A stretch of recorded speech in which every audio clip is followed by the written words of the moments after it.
जम्मू कश्मीर के रामबन जिले में प्राकृतिक आपदा ने भयावह तबाही मचाई है। भारी बारिश, ओलावृष्टि और भूस्खलन से 80% से ज़्यादा फसलें यहां बर्बाद हो गई हैं। आपको बता दें 10,000 से ज़्यादा मवेशियों के मौत की खबर है। वहीं 85 घर और 45 से ज़्यादा दुकानें ध्वस्त हुई हैं। जिले के बागना पंचायत में लगभग 18 से 20 किलोमीटर की परिधि में फैली इस तबाही ने संचार व्यवस्था को पूरी तरीके से ठप कर दिया है। 85 में से 28 फीडर प्रभावित हुए हैं और 1762 ट्रांसफार्मर में से 945 फूंकने के कारण बिजली सप्लाई बाधित हो गई है, जिससे लोगों का जीवन यापन और भी मुश्किल हो गया है। इस आपदा में 2 बेटे खोने वाले बागना गांव निवासी हनीफ ने घर से रहकर उठ रही चीख पुकार लोगों का दिल दहला देने वाली है। पहाड़ों से गिरे मलबे से जगह जगह जम्मू श्रीनगर हाईवे बंद हो गया है और इसे खोलने में अभी 1 हफ्ते का और वक्त लग सकता है, जिससे कि राहत कार्य में अभी और देरी हो रही है। आपको बता दें कि मलबा हटाने और राहत पहुंचाने के लिए 1 दर्जन टीमें लगी हुई हैं। सेना के जवान भी मदद के लिए सामने आए हैं और इस प्राकृतिक आपदा का सबसे ज़्यादा कहर किसानों पर टूटा है। उनके 10,000 से ज़्यादा मवेशी आपदा की भेंट चढ़ गए हैं। 80% फसलें बर्बाद हुई हैं और कौड़ी कौड़ी जोड़कर बनाए गए उनके आशियाने भी टूट गए हैं। दूसरों को आश्रय देने वाले आज खुले आसमान के नीचे आ गए हैं।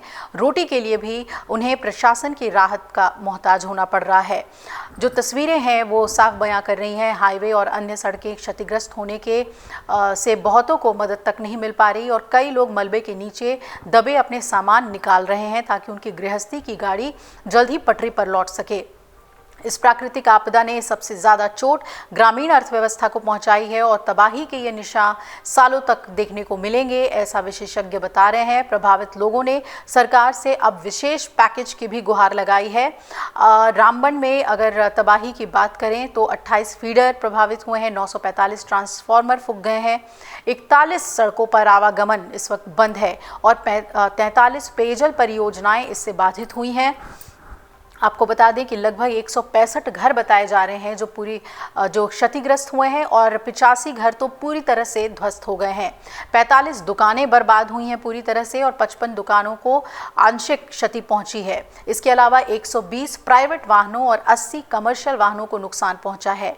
400 से 500 मीट्रिक टन फलों का नुकसान हुआ है और 1250 हेक्टेयर में गेहूं की फसल पूरी तरीके से बर्बाद हो गई है। 700 हेक्टेयर में सरसों और अन्य तिलहन फसलों को भी नुकसान पहुंचा है।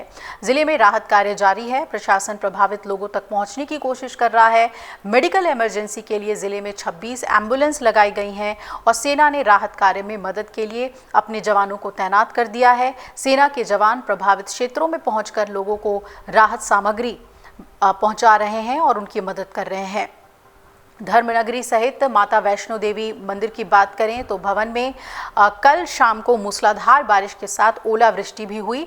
मौसम काफ़ी खराब होने की वजह से दोपहर के बाद ही हेलीकॉप्टर, रोपवे और बैटरी कार सेवा को रोकना पड़ गया था। पंजीकरण कक्ष से मिली जानकारी के मुताबिक सोमवार शाम 6 बजे तक 27,000 के करीब श्रद्धालु मां के जयकारे लगाते हुए भवन की ओर प्रस्थान कर चुके थे और रविवार को 32,000 श्रद्धालुओं ने माता के दर्शन किए। तो ये स्थिति है इस वक्त जम्मू कश्मीर में बादल फटने के बाद जो तबाही के निशान हैं वो देखने को मिल रहे हैं। अगर आप ये वीडियो YouTube पर देख रहे हैं तो हमारे चैनल को सब्सक्राइब कर बेल आइकन दबाएं और Facebook पर देख रहे हैं तो हमारे पेज को लाइक करें।